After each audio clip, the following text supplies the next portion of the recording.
This country is in a revolution. They're sick and tired of what they're getting, and I happen to be lucky enough to be part of it. It has been said that when in the course of human events, an oppression so revolts its subject that it becomes necessary to alter or abolish the means of that tyranny. Is it that time when our Bill of Rights is defiled every day?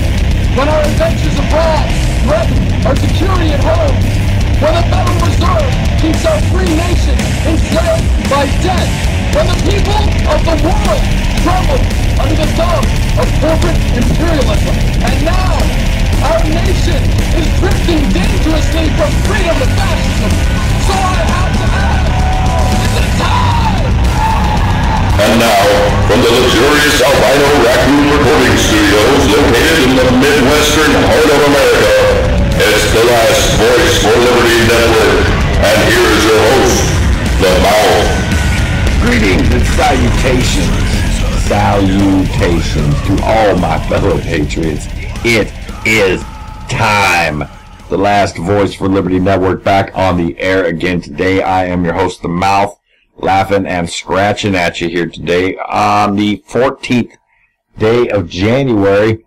Folks, we've got some breaking news coming up here for you. I want to start off tonight. We had some more gun control issues to talk about, but first, this breaking news that just came across the lines, folks. French forces have actually invaded the country of Mali in Africa. And here That's correct. go. Yep. Airstrikes are coming down. They're saying that the U.S. is going to get heavily involved, and if anybody's surprised about that, then you don't know dick about the Vietnam War, do you? You know that the French started the Vietnam War in 1954, and then fucked everything up and couldn't handle it, and we had to go over there and help them out, and that's how we ended up getting involved. Had nothing to do with the Gulf of Tonkin, which is a big lie. But in early December, it was reported that the Pentagon was confirming plans to deploy U.S. soldiers into the country of Mali sometime in mid to late 2013.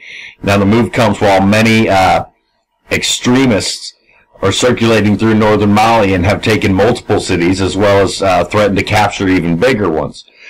Now, it was noted that this is coming off straight from the Spread Liberty News website, folks. And Spread Liberty News noted that the news broke of the upcoming U.S. intervention after a Senate hearing on Wednesday when Pentagon and State Department officials explained the process. Now, all this is occurring after the United Nations endorsement of African-led troops. The United Nations, once again, sticking their nose in everything, which UN officials say will probably agree to the deal and expect to see U.S. troops deployed within a year, they say. Now, since then, the UN's confirmed and given permission to the U.S. for an intervention, of course. So we're going to get involved in, another war? The executive branch seems to have forgotten about seeking permission from Congress, obviously. Ladies and gentlemen, this is, well, he got away with it in Libya.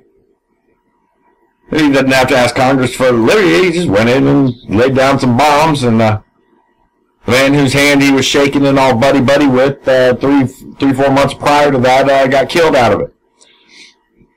You know, it was a mob hit, dude. And that's what the government's become. The government's become the mob. The mafia ought to be pissed off at the government because they came along, busted the mafia for doing all this stuff, and now actively employ the same tactics themselves. And I'm not talking just hits on everybody. They're running rackets. They're running numbers. Think they're not. Protection. We've got to raise your taxes to pay for this military so we can, get involved in another war because the people in Mali are having problems. So now all of a sudden that's our problem too. And they say, oh, well, the French are our allies. And see, with U.S. approval internationally permitted, the UN said that we could do something. Why are we kowtowing to the UN and asking them for permission to do anything, number one? If it's that dire to the security of the United States of America, we should be able to go do anything we want. I don't see how the situation in Mali is dire to the United States of America at all. I'm sorry that people are over there dying, but we're broke. We are so far in debt. It's ridiculous. And you want to send more U.S. troops and start up a whole new slush fund operation to send them in there? And Mommy and Daddy at the UN said it was okay. Hey, my man! Fuck you! Suck my dick! Now, the French have carried out the first strings of attacks already. And they're already deployed. RT reported on Wednesday that France has begun an operation to push back rebel forces in Mali, and a state of emergency has been declared throughout the country. The French President Francois Hollande stated that the operation is going to last as long as necessary, or at least until the U.S. comes in, and then France also said, okay, we're done.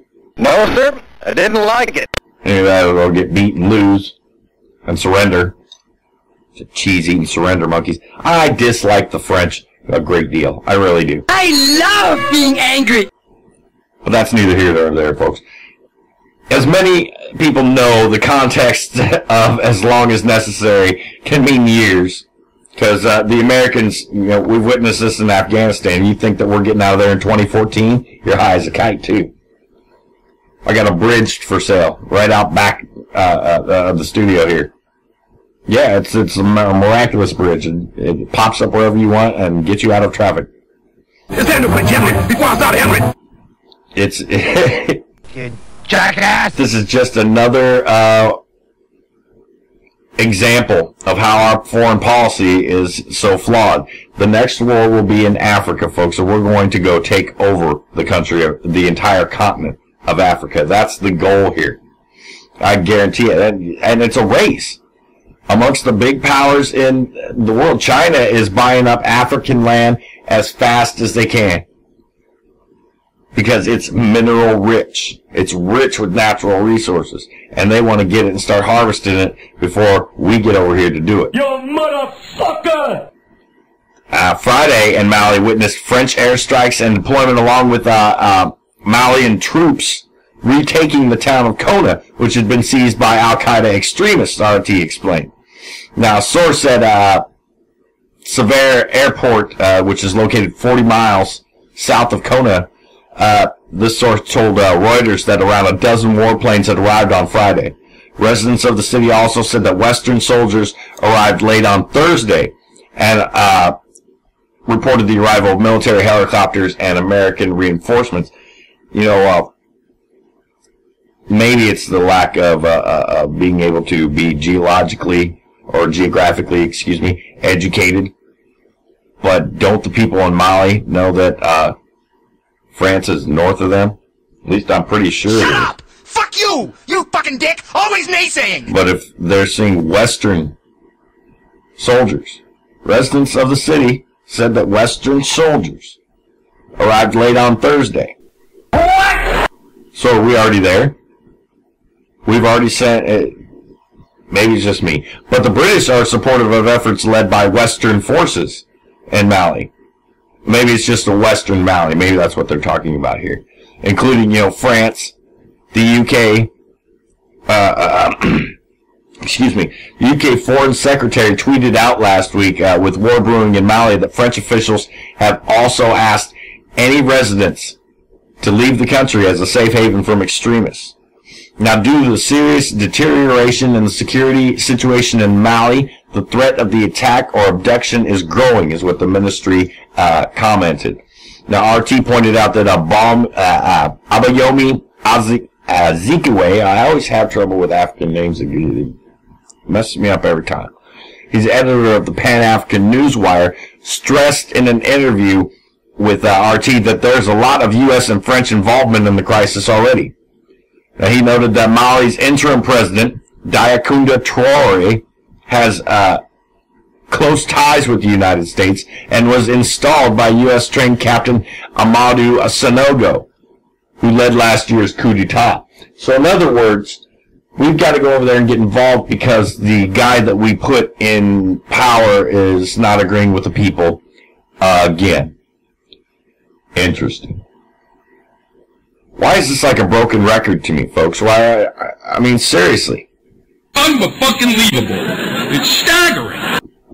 It's over and over and over and over. You tell me over and over and over and over again, my friend. You don't believe we're on the eve of destruction? Let me tell you right now, this is just another excuse for war.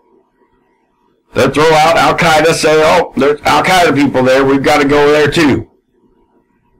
And the most recent update from the Associated Press explains that French fighter jets have identified and destroyed this Sunday, January 13th, numerous targets in northern Mali near Gao. In particular, training camps, infrastructure, and logistical depots, which served as bases for terrorist groups. Now, Associated Press's Baba Ahmed and Rukmini Kalanichi also detailed that the French offensive to take back northern Mali from extremist Islamists. Try saying that 5 times fast. With bombing of a major city. Now, the United States is providing communications and transportation help to the operation. We're already in Mali, folks. What the fuck? They're just now deciding that, oh, maybe we should tell somebody. Before the soldiers that are already there, before those letters get home. You're a smart motherfucker, that's right.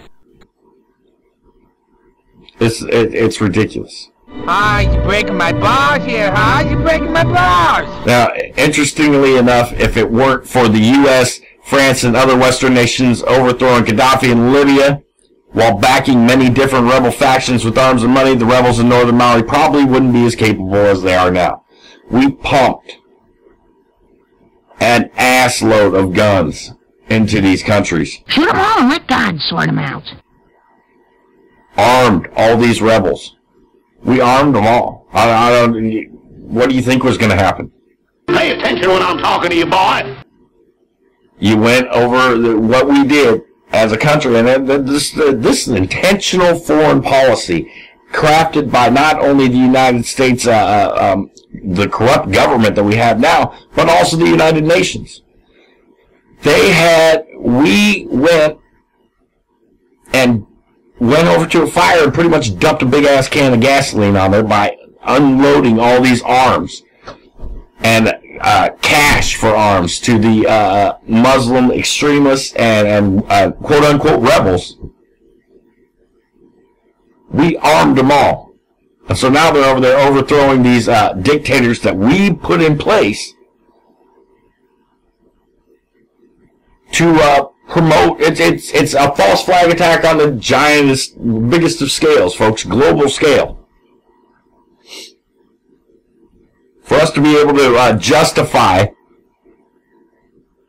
going into Africa.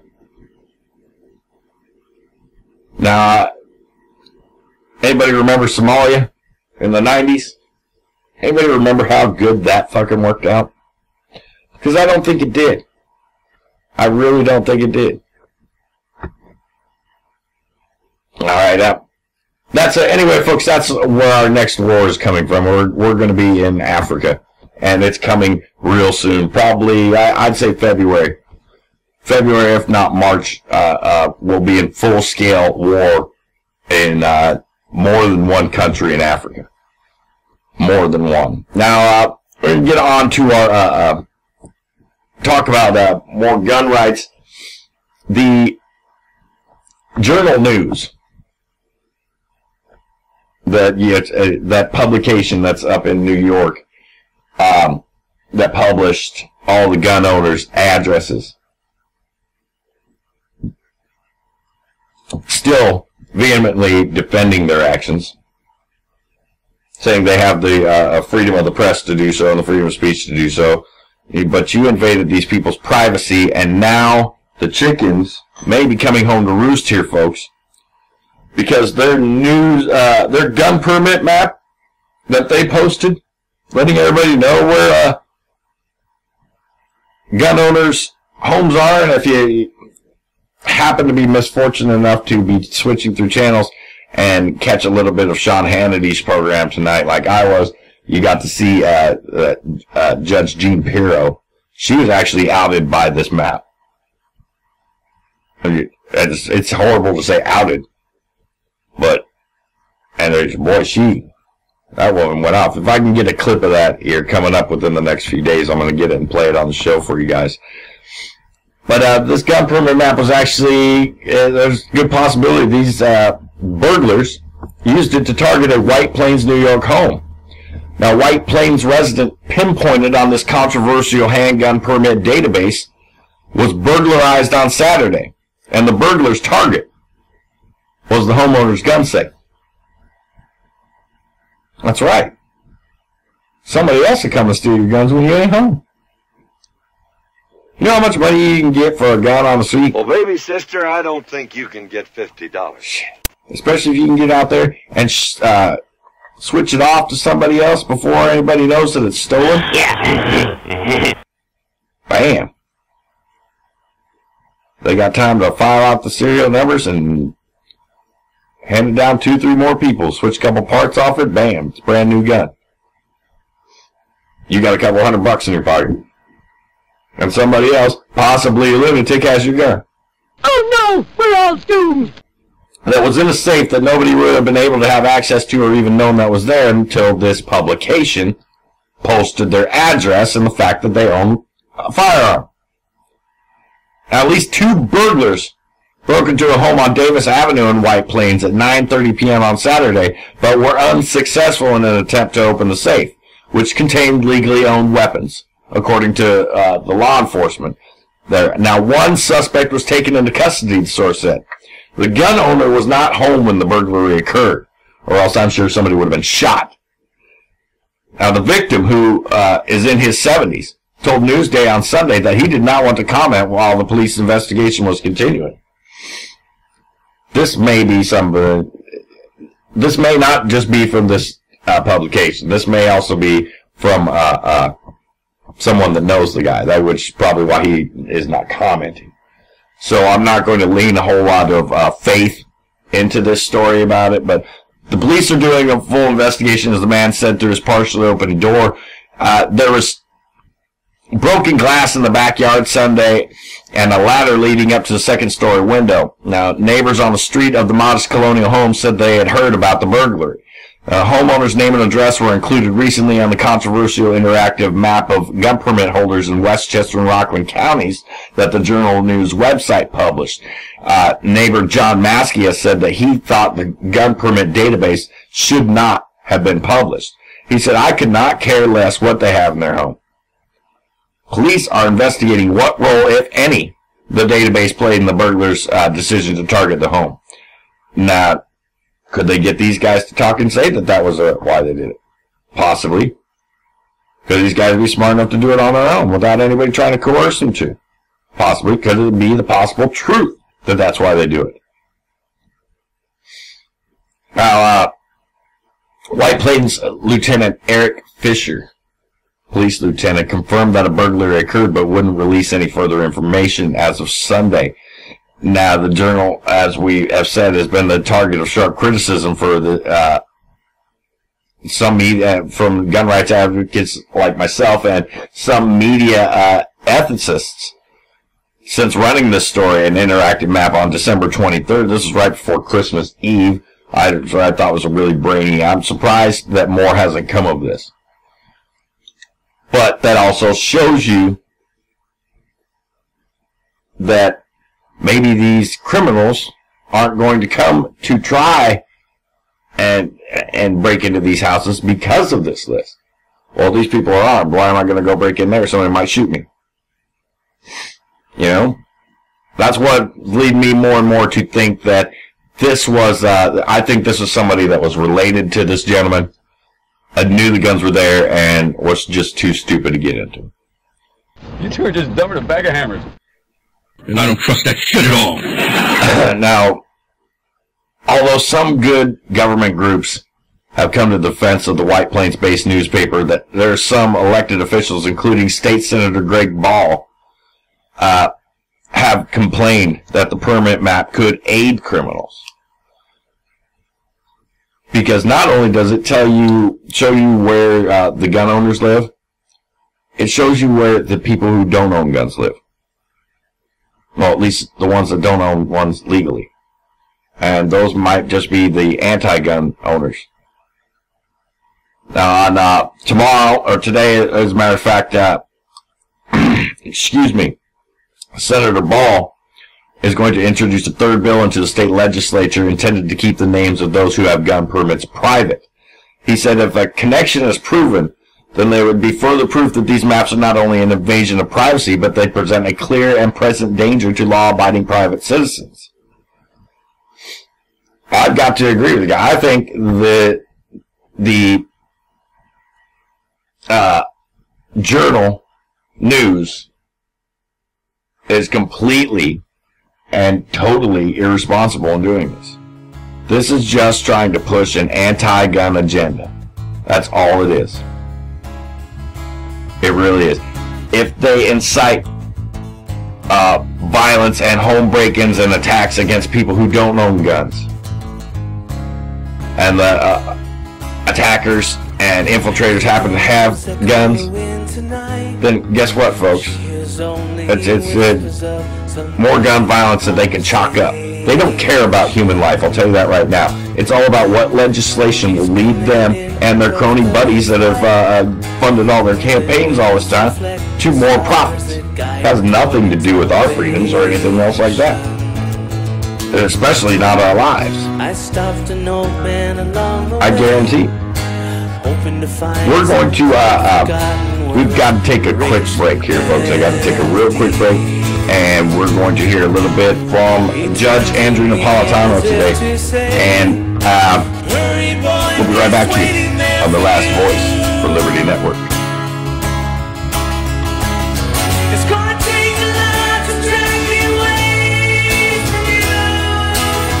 There's nothing that no more could ever do. I've lost the rains down in Africa. It's gonna take some time to do the things we never had.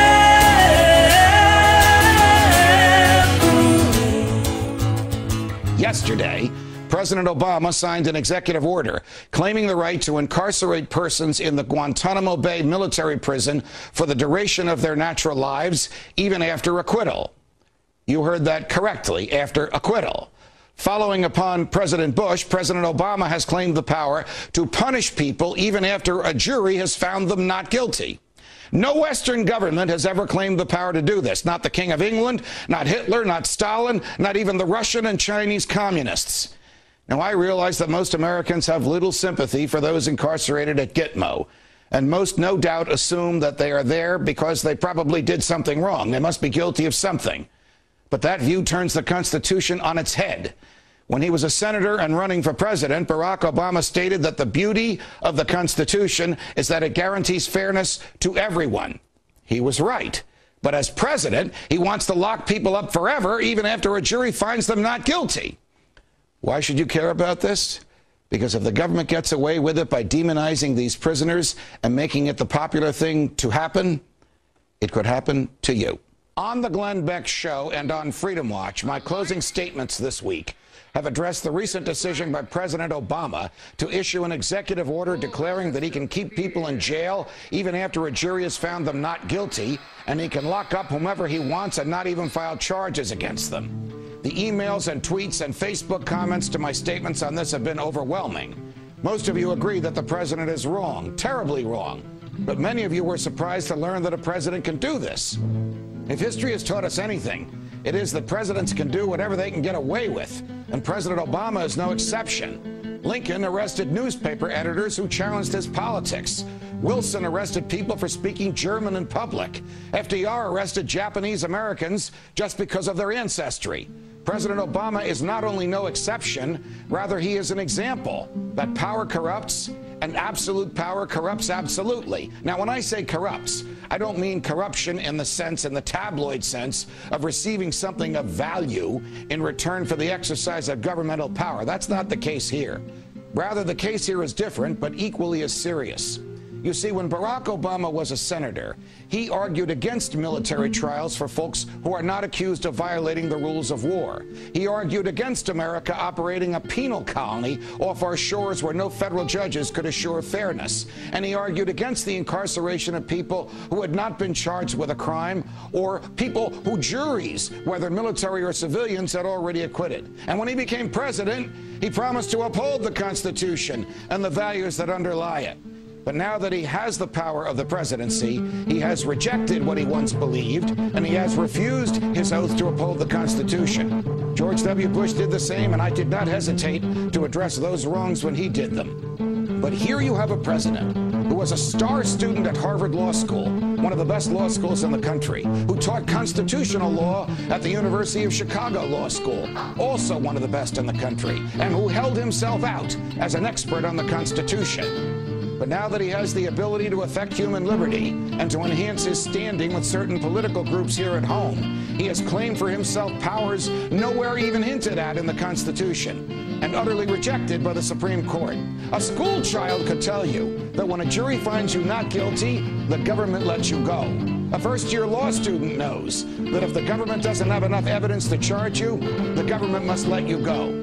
All lawyers know that the Constitution is the supreme law of the land, and the president must uphold it whether it is convenient for him or not. But this president has rejected those truths. How about this, Mr. President? All men are created equal and endowed by their creator with certain inalienable rights. Does that sound familiar, Mr. President? The rights are inalienable, as you cannot take them away. Will you reject the words upon which this nation was founded? The framers gave us a president, not a king. If the president can decide what laws to enforce and what laws to reject, if he can decide that the government will respect the rights of some and reject the rights of others, if he can claim powers from some unnamed source other than the Constitution, then he is a king and not a president. And you all know what happened the last time we had a king.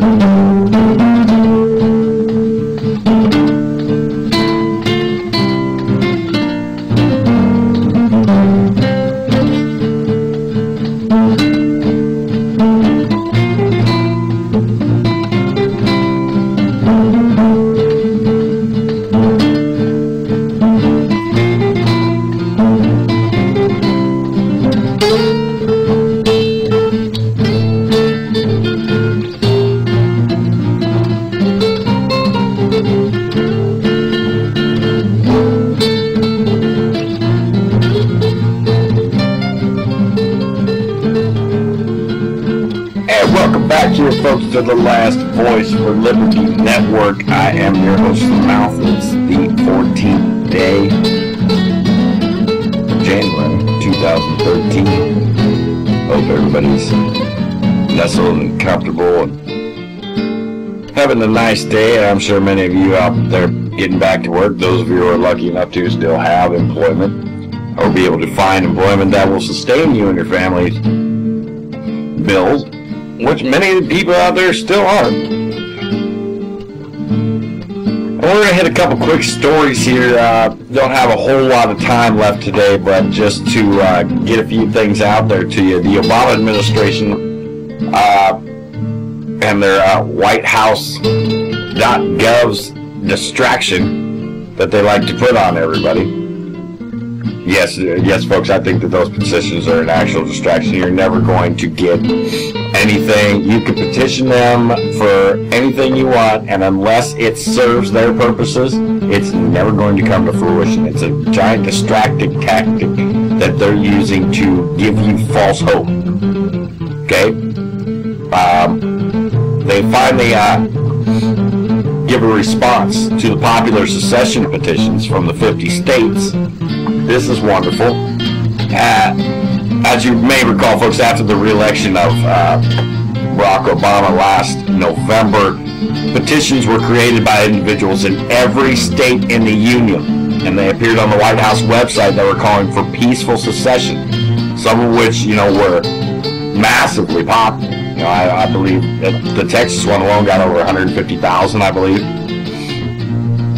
Now, the response to the petitions devolves to the point of absurdity, actually, when it claims that the Obama administration cares about working together and hearing from one another in order to find the best way to move forward. Because the Obama administration claims that they can legally assassinate Americans while never having to explain why it's legal, and claims that the authority to indefinitely detain Americans without charge or trial, while it was declared unconstitutional by one judge, but was quickly overturned by an Obama appointee.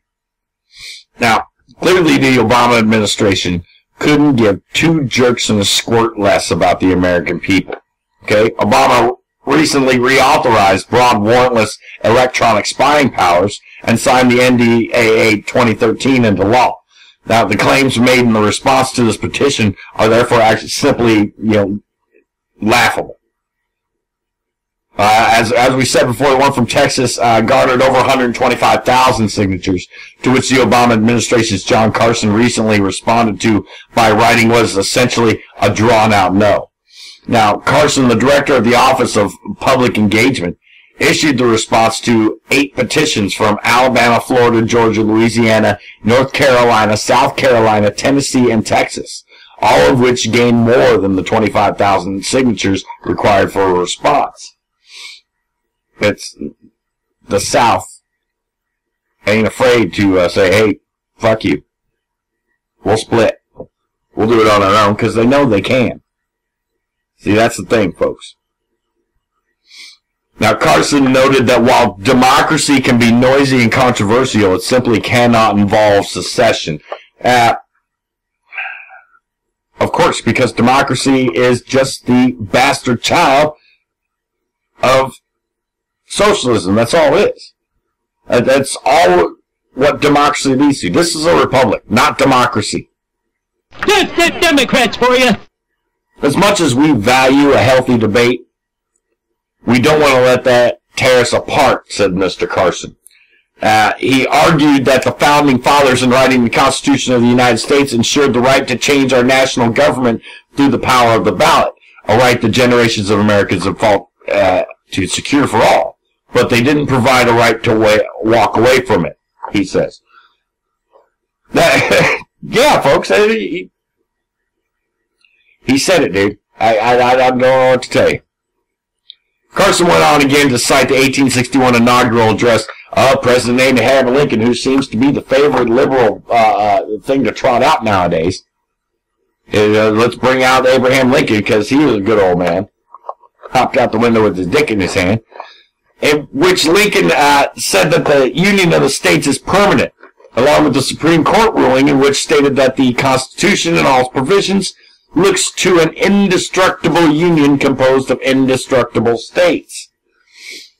Carson attempted to make it seem as though We the People petition platform actually means something in writing, that it is a chance to engage directly with our most outspoken critics. The only problem is, of course, is that most petitions are met with a similarly drawn-out negative response, just as I was telling you before, folks.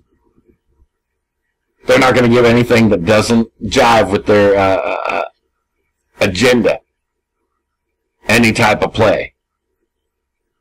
Contrary to Mr. Carson's claims, the Obama administration couldn't care less about connecting concerned citizens with the White House. I don't give a fuck. When those concerned citizens actually want answers about why the Obama administration thinks that they can store information on Americans with no links to terrorism for 5 years, 5 years they're storing information on you folks. Why their military drones are operating domestically? Many of us out there have seen it. I, myself, am one of them. Why do they think that they can kill Americans without charge or trial? And they call it due process. What are you, a fucking moron? The American people are just met with silence. Fucking fascist! Do you see what happens, Larry, when you fuck a stranger in the ass? You don't believe me, folks? Finish the fucking story! We don't get any answers from the government on this. None whatsoever. If you want to know about trivial matters such as a beer recipe, or perhaps you want to get an extended negative answer to a range of other issues, then sure, the We the People platform at whitehouse.gov does just what Mr. Carson says it does. Otherwise, you better not hold your breath waiting for a response, because you're not going to get one anytime soon, if they ever respond to you at all. Lying piece of sack of shit, slut trash can, scummest dirtbag, bitch! And just to back this whole Obama doesn't care about you, President Obama last year, sweet mother of God, what is the holdup? Accepted an award for making the government more open and transparent. What? Yep. As stupid as that sounds, it gets even better. This was presented to him behind closed doors with no media coverage or public access allowed. What? The discrepancy between the honor... Yeah! I'm telling you. What the fuck is this all about? The discrepancy... This comes off the Huffington Post. There's the, you know... What? It sure does. The discrepancy between the honor and the circumstances under which it was delivered bothered many open government advocates that were in attendance. They were even more perturbed when they discovered later that the meeting hadn't even been listed on Obama's public schedule, so there's no way for anyone to know about it. To have such a meeting where you're getting an award for making the government more open and transparent. What the hell was that? And to not let anybody know about it, have no transparency about it, it's the height of irony. You know, how absurd can that be? Said one participant. His name was Gary Bass. He's the executive director of OMB Watch, which keeps tabs on the White House Office of Management and Budget. Now, White House spokesman Josh Earnest said that given the number of pressing items on the president's agenda, the White House didn't carve out time for a public event on the president's schedule for the sole purposes of accepting an award from journalists praising his commitment to government transparency. You guys are retarded. Government transparency and Barack Obama's name don't go in the same sentence unless you put a giant knot. Who the fuck said that shit? Because there's nothing that this government and this administration has done since he took over that is transparent. Except for the lies, because you can see right through the son of a bitch. At least most of us can. Those of us who are waking up. So if you really think that he gives a damn crap about you, here he's getting an award for government transparency and making government more open and transparent, but it's behind closed doors with no media coverage. He doesn't give a damn about you folks. They're there for an agenda, and this has everything to do with the United Nations. You're fulfilling your destiny. You fucking idiot! You're fucking president! You're fucking Right here, this all ties in with the United Nations promotion and their Agenda 21 fix. A developer. This is kind of anti-Agenda 21, if you want me to be quite honest. A developer is actually proposing $1 billion free market utopia for Detroit. Okay? This story caught my eye. I wanted to just read just a little bit of it to you. You're a great American. Hey, frankly, my dear, I don't give a damn. This developer pitches this $1 billion Commonwealth for Belle Isle right out there in Detroit. Now, the futuristic rendering of it is it would be a Commonwealth separate from the U.S. with a unique governing tax system. There's not a whole lot left in Detroit but the damn rats anymore. And this would be a good thing for Detroit for purposes of, the Lions aren't going to bring him anything good. Now, as the broken city thinks big and radically about its future right now, Detroit's really up in arms. A developer is stepping forward with a revolutionary idea. They're going to sell the city's Belle Isle Park for $1 billion to private investors who will transform it into a free market utopia. The 982-acre island would then be developed into a U.S. Commonwealth or a city-state of 35,000 people with its own laws, customs, and currency.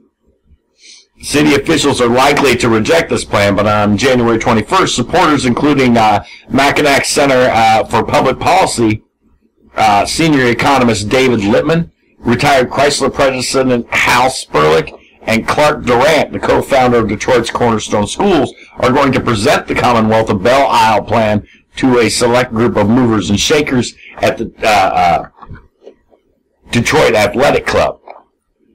Now, among the confirmed reservations of about 50 people who are going to hear this pitch are Sandy Barua, the president and CEO of the Detroit Regional Chamber, and Beth Chappell, president and CEO of the Detroit Economic Club. Organizers are saying that it's not clear if they know what's in store for them or not. Rodney Lockwood, Bingham Farms developer who's the driving force behind this idea, is we're among the people looking for answers to the city's big problem here. Now, the former chairman of the Michigan Chamber of Commerce and current board member of the free market-oriented Mackinac Center for Public Policy has written a self-published book about the plan called Belle Isle, Detroit's Game Changer.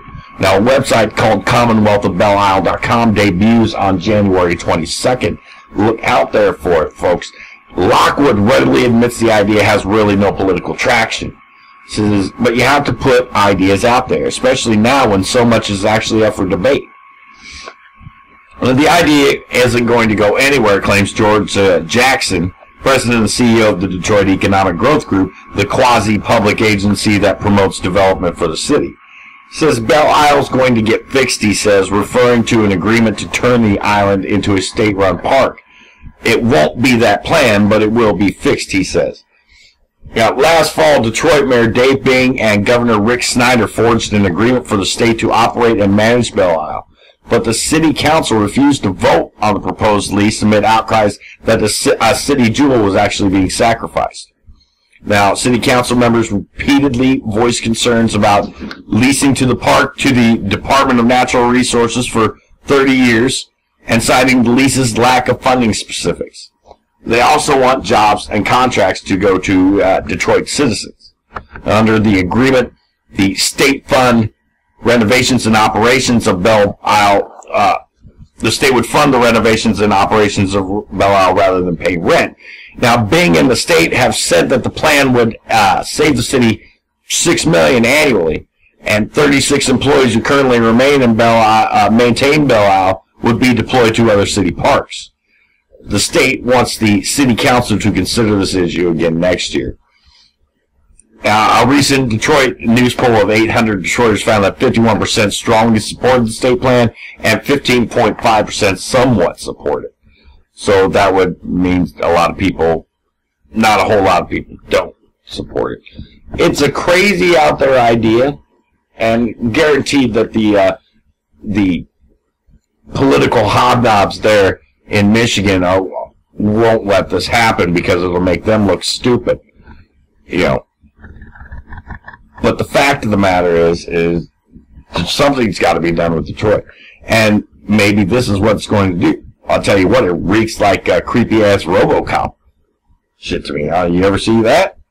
They turned Detroit, they bought Detroit, they owned it. They own the cops, they own everything. Private corporation. Sometimes when they say art imitates life, when life starts to imitate art, it makes everything a hell of a lot creepier. Closing up tonight, folks, I just have a few questions I want to post to all my listeners out there and all our new fans that have subscribed on here in the past week. We have partnered up with a couple different pages on Facebook. Alternative Journalism is a page I want everybody to get out there and take a look at. We have partnered up with those guys. We're going to, we will be involved in posting things also on that page as well as here, so you can find our blogs and our show and everything over there, just as you can on our page. But check those guys out. Give them a little bit of support. Excuse me. Our friends here in Iowa, Voices of Reason, with Anthony Seliquini and Gabe Lances, they're still putting up some shows as well. Folks, get over and check them out on voicesofreason.com and get on their Facebook page and like them up. I'm going to do a little bit of promoting for them tonight and see if I can get some help for these guys, because they're all involved in the liberty movement just as much as the rest of us. We just want to be free. And it leads me to start asking questions not only of my government and what they're doing, but I need to ask questions of my fellow patriots out there. And my fellow patriots, is it too much to ask for our media and government to be truthful with us? Is it too much to ask to have our government respect the rights of the people as it is stated in the Constitution?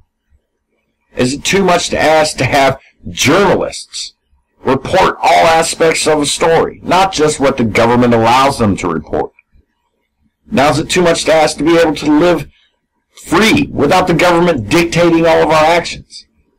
Is it too much to ask to have our elected officials honor their oath and protect and defend the Constitution? Is it too late to stop this wave of tyranny? Too late to realize that our country's been stolen? Is it too late to overcome our differences? Too late to unite? Is it too late to take action through legislation? Is it too late for peace? Folks, is it too late for America?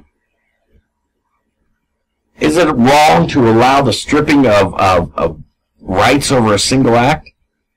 Is it wrong to question the official story? Is it wrong to question the government's intentions? Is it wrong to ignore the government's intentions? Is it wrong to expect our government to abide by the Constitution? Is it wrong for us to allow them not to? Is it wrong to think of revolution? Are we destined to fail? Are we in a losing battle? Are we so complacent that it just doesn't matter anymore? Are we so afraid we will give up liberty for safety? Are we strong enough to weather the storm? Are we capable of what must be done? Or are we destined for chaos? Are we destined for war? Is our government capable of these atrocities? Is the country really at risk of a terrorist attack? Is the spreading of our military across the globe necessary? Is the New World Order a foregone conclusion? Is our government right to take our freedoms in this way? Is this the way that liberty dies? What is left for us to do? What more can be done to put things right? What will become of us under this tyrannical system? What good is safety at the sacrifice of liberty? What chances do we have to avoid a civil war? What will be left for our children? What will we be able to do when they kick in our doors? What will we do when they kill our friends and family? What would our forefathers have done? What will you do? Will you stand against tyranny? Will you stand for your fellow citizen? Will you fight when they force it? Will you defend what is right? Will you fight for your liberty? Will you fight or would you let them have their own way? Would you let them take your property? Would you let them imprison you? Would you let them kill your fellow Americans? Will you let them do away with the Constitution? Will you let them kill freedom? Why can't we arrest them? Why can't we indefinitely detain them? Why can't we demand that they pay off the debt that they accumulated? Why can't we nullify their unjust laws? Why can't we fire them all? Why can't we stand up to them? And Why can't we all see the writings on the walls? Why can't we revolt? Why can't we be free? It is time we start meeting oppression with resistance. Folks, these are the questions I'm asking all of you, and I want everybody to ask these same questions to themselves. Tune in later this week. We'll try and get another show out on Wednesday for y'all. We got a couple of things that need to be taken care of in the next few days, so we're shooting for a Wednesday show. But remember these questions, folks. Don't forget them.